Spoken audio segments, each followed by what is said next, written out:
Hello friends, welcome to Disha classes. Disha classes में आपका स्वागत है। बच्चों के फ़ोन आए कि सर आप एक समरी बना दो एग्ज़ाम को लेके, तो उसी को लेके मैंने कुछ महत्वपूर्ण बातें बनाई है।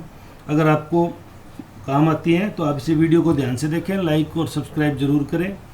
हरियाणा सिविल सेवा प्रारंभिक परीक्षा में ध्यान देने योग्य 10 महत्वपूर्ण बातें।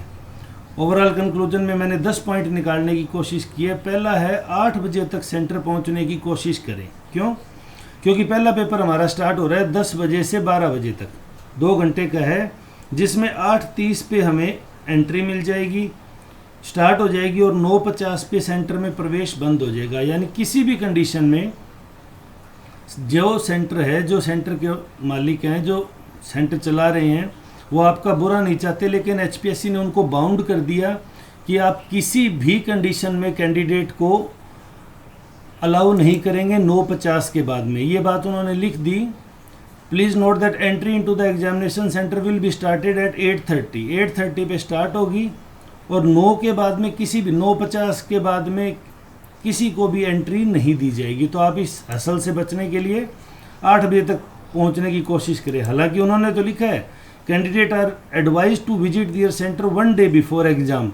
तो कुछ लोग हैं, जैसे हरियाणा में कोई हिसार का है, उनका सेंटर रोहतक आ गया, या सिरसा है, उनका सेंटर हिसार आ गया, तो वो एक दिन पहले सेंटर तो देखने नहीं जा सकते, लेकिन अपने किसी नॉन को कह दो कि वो देखिए, या आप एटलीस्ट ऐसी प्लानिंग करें कि आप 8 बजे तक पहुंच जाएं। याद रहे आज भी बारिश हो रही है और कल भी बारिश की पूरी संभावना है। तो अगर बारिश होती है तो रेनी सीजन में पहुंचने में टाइम थोड़ा सा ज़्यादा लगता है, तो आप इस चीज़ को थोड़ा सा ध्यान रख के चलें। दूसरा पेपर 3 बजे स्टार्ट होगा और 5 बजे तक चलेगा। ये भी 2 घंटे का है। ये 1.5 घंटा पहले, ये भी 1.5 घंटा पहले, 10 बजे स्टार्ट होना था, 1.5 घंटा पहले एंट्री स्टार्ट होगी। ये 1:30 बजे से एंट्री स्टार्ट होगी, 2:50। बेसिकली बच्चे क्या गलती करते हैं, पहला पेपर दे के नज़दीक के सेंटरों पे जो अपने दोस्त हैं उनसे मिलने के लिए निकल जाते हैं और फिर आखिरी टाइम पे भागा दौड़ी करते हैं, तो दोस्तों से मिलने को पूरा टाइम पड़ा है। आप प्लीज़ सेंटर छोड़ के ना जाएं। सेंटर के आसपास कहीं पार्क में, कहीं भी चाय की दुकान या जहाँ भी आप बैठ सकें इजीली, क्योंकि आपको 12 बजे से 1:30 बजे तक, सिर्फ 12 बजे आप पेपर छूटेगा, 12:10-15 हो जाएंगे, आपको 12 आते आते 1:30 बजे आपको फिर एंट्री मिल जाएगी। सिर्फ 1 घंटे की तो बात है, इसलिए सेंटर से दूर ना जाएं। दूसरी महत्वपूर्ण बात जो उन्होंने लिखी है, ब्लू और ब्लैक बॉल पॉइंट पेन मिलेगा। देखो, एक तो जेल पेन नहीं लाना, जेल पेन को स्पष्ट ना है। पेंसिल के लिए इस बार उन्होंने वर्ड मेंशन कर दिया, पेंसिल नॉट अलाउड। कारण क्या रहा पेंसिल के लिए उनको ऐसा क्यों लिखना पड़ा? ये original ID use of pencil is strictly prohibited. ये बात एक जगह वो मेंशन कर रहे हैं, अभी पेंसिल है उसका यूज है वो स्ट्रिक्टली प्रोहिबिटेड है। तो कारण क्या है? कुछ बच्चे कहते हैं जी सीसेट का जो पेपर है उसमें मैथमेटिक्स का पोर्शन बहुत आता है, तो हमें मैथमेटिक्स के पोर्शन में कैलकुलेशन करने के लिए कहाँ जगह मिलेगी? तो जो जगह आपको मिलेगी बेटा वही सभी लोगों को मिलेगी। इसलिए किसी भी हालत में आप स्पेशल बनने की कोशिश न करें। पेंसिल लाएं, बार बार लिखेंगे, मिटा देंगे। जब आपके एडमिट कार्ड पे ये वर्ड मेंशन कर दिया कि use of pencil is strictly prohibited, तो हमें उस चीज़ का मान करना है। सेंटर पे किसी से किसी प्रकार की बहस ना हो, इसलिए मैं आपको ये वीडियो बना के दे रहा हूँ। होता क्या है, हम छोटी मोटी गलती में वहाँ के अटेंडेंट से, इन्विजिलेटर से लड़ लेते हैं। जो गलत है वो अपनी ड्यूटी कर रहे हैं, हम अपना काम कर रहे हैं। उनको जो गाइडलाइन मिली है वो उसी को लेके कंफ्यूज होते हैं। एक ओरिजिनल आईडी को लेके गाइडलाइन जारी की है इन्होंने। 5 आईडी के बाद में एटसेट्राज भी इन्होंने लिखा, हालांकि ये अदर को भी एक्सेप्ट कर लेंगे, तो वो अदर की क्या लिस्ट है वो तो सेंटर वालों के पास होगी, लेकिन एडमिट कार्ड के साथ एक ओरिजिनल आईडी चाहिए, जैसे Aadhaar card, voter card, driving licence, PAN card और पासपोर्ट। ये 5 चीज़ें, admit card along with original ID. कौन सा original? As a proof of clear identity like Aadhaar card, voter card, driving licence, PAN card, passport etcetera. तो ये etcetera में क्या क्या आएगा ये तो सेंटर वालों को पता। दूसरा क्या है कि पैन कार्ड को कई बार सेंटर वाले मानते नहीं है। Pan card is not a authentic identity कह दो या आईडी प्रूफ कह दो, तो उनसे बहस नहीं करनी। जो आपके एडमिट कार्ड का ये पेज है उसका पॉइंट नंबर 3 है, इसमें ये साफ साफ मेंशन है candidate are directed to bring 1 original document. इसमें आधार कार्ड भी है बेटा, वोटर कार्ड भी है, ड्राइविंग लाइसेंस भी और पैन कार्ड भी है। अगर आप पैन कार्ड ले गए हो तो बहस ना करें चुपचाप एडमिट कार्ड का पहला पेज जिस पे आपके रोल नंबर मेंशन है ये आप उनको दिखा दें कि सर इसमें पैन कार्ड लिखा है, दैट्स वाई मैं पैन कार्ड लाया हूँ। तो इससे क्या है, उनको भी क्लियर हो जाएगा और आपका भी झगड़ा नहीं होगा। दिमाग अपना डिस्टर्ब होता है, बड़ा पीसफुली एग्जाम देने का होता है, तो आप वहाँ झगड़ा नहीं करेंगे, क्योंकि झगड़ा करेंगे और सेंटर ने आपकी कंप्लेन कर दी, आप भविष्य के सभी एग्जाम के लिए डीबार हो जाओगे।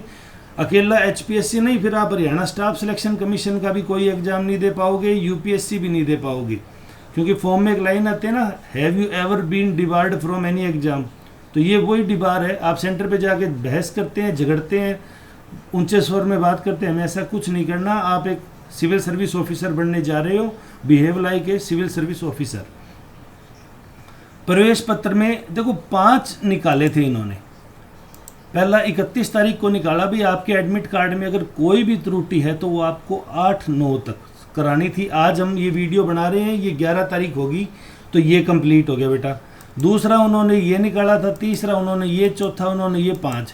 हरियाणा पब्लिक सर्विस कमीशन ने टोटल 5 अनाउंसमेंट किए हैं 31 अगस्त के साथ साथ। उसके बाद में परीक्षा को लेकर मैं 5वां आपको बता रहा हूँ एक वर्ड में। अगर कोई त्रुटि थी और वो 8 सितंबर तक नहीं कराई तो अब बेटा वो नहीं होगी, उसके लिए भागादौड़ी करनी बेकार है।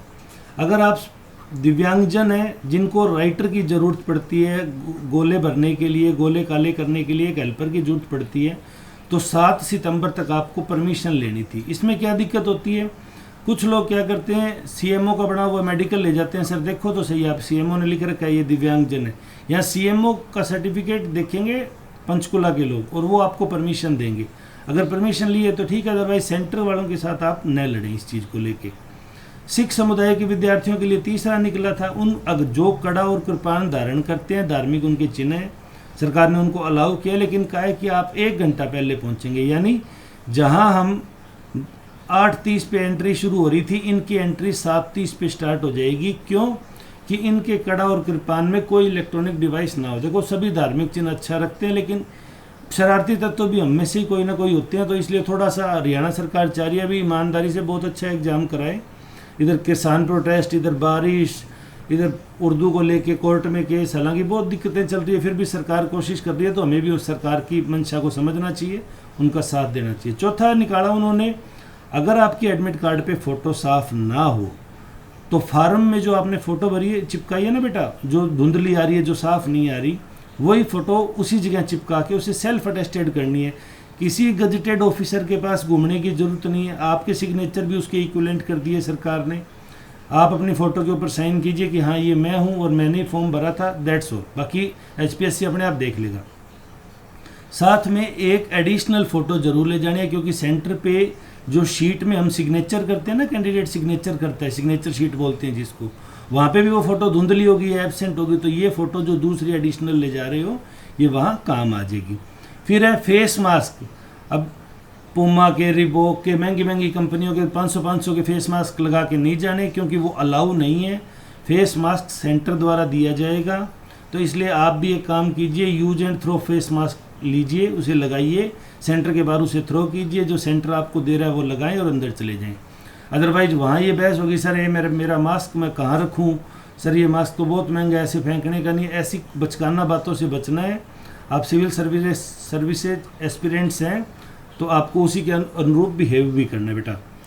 फिर आता है वाइट फ्लूइड नहीं मिलेगा। देखो इसमें क्या है कि किसी भी रूप में एडमिट कार्ड में भी, हालांकि जो एडिशनल है उसमें इन्होंने एक बात कह दी, उन्होंने कहा री इवेल्युएशन और re checking is not allowed as the OMR answer sheet will be scanned by the computer. तो आप जो वाइटनर लगा के दूसरा गोला करते हो या अपने नाम में सुधार करते हो, कंप्यूटर उसे रीड ही नहीं करेगा, आपका फॉर्म वहीं रिजेक्ट हो जाएगा। तो ध्यान से पेशेंसली फॉर्म भरें, सारा काम पेशेंसली करें। वाइट फ्लूइड की न आपको ज़रूरत तो न वह सेंटर पे मांग के उनको तंग करें। थंब इम्प्रेशन आता है, कारण क्या है, जब एडमिट कार्ड आता है ना, एडमिट कार्ड के ऊपर कुछ बातें लिखी होती है, उनमें ये लिखा होता है कि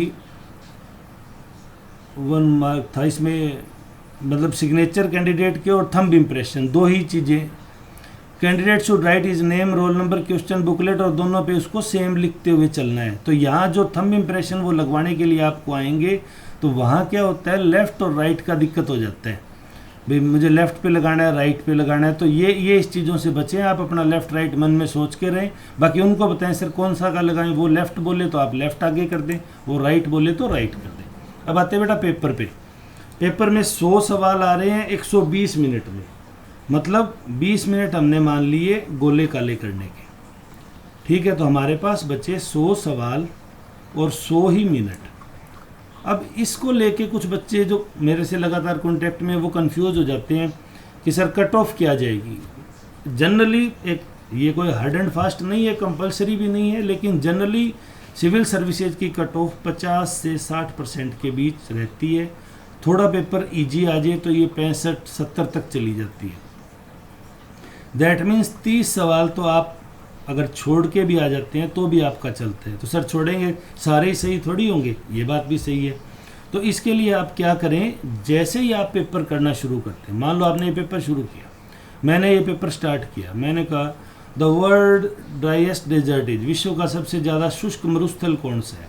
अब मैंने कहा इसमें शुष्क मरुस्थल कौन सा होगा, मैं ज्योग्राफी तो मुझे आती नहीं, तो आप सबसे पहले पेपर पढ़ते ही उसको क्रॉस मार दें, भाई मुझे ये सवाल नहीं पढ़ना, मैंने ये कभी ज़िंदगी में नहीं पढ़ा, ये सवाल है, इनमें मेरे को एक तो आता है, बाकी कन्फ्यूजन है। तो आप वहाँ हल्का सा क्वेश्चन मार्क छोटा सा लगा लें, ताकि बाद में जब आप सेकंड राउंड पेपर पढ़ें तो सिर्फ क्वेश्चन मार्क को सॉल्व करें, अनावश्यक तुक्के मारने से आप बच जाएंगे। तो इस तरह आप अपने आप को तुक्के मारने से बचाएं, क्योंकि नेगेटिव मार्किंग है बेटा, नेगेटिव मार्किंग में तुक्के कई बार भारी पड़ जाते हैं। दूसरा पेपर भी 2 घंटे 100 सवाल है, अर्थात वही 100 मिनट 100 सवाल 20 मिनट तो आपको गोले भरने में ही लग जाएंगे। एंट्रीज तो चलो आप पहले पहुंच गए तो आपने कर ली अपनी OMR शीट पे। तो कहने का मतलब ये जस्ट क्वालिफाइंग है, ये ध्यान रखना कि ये जो पेपर है ये क्वालिफाइंग पेपर है। इसमें बहुत ज़्यादा विद्वान बनने की ज़रूरत नहीं है, 90 नंबर लाने की ज़रूरत नहीं है। इसमें आप सिर्फ उतना ही कीजिए जितना आपको आता है। CSET में एक तो होगा कि जब आप मैथमेटिक्स के सवाल करेंगे तो मैथमेटिक्स के सवाल को लेके आपको स्पेस बहुत चाहिएगा, आप उसकी कैलकुलेशन में लग जाते हैं। ये काफ़ी एक्चुअल में OMR शीट पे यहाँ लिखना ये लीगली तो गलत है, पर सेंटर वाले भी कुछ नहीं कहते। क्यों? क्योंकि यहाँ से हम उनको नकल करवाते हैं।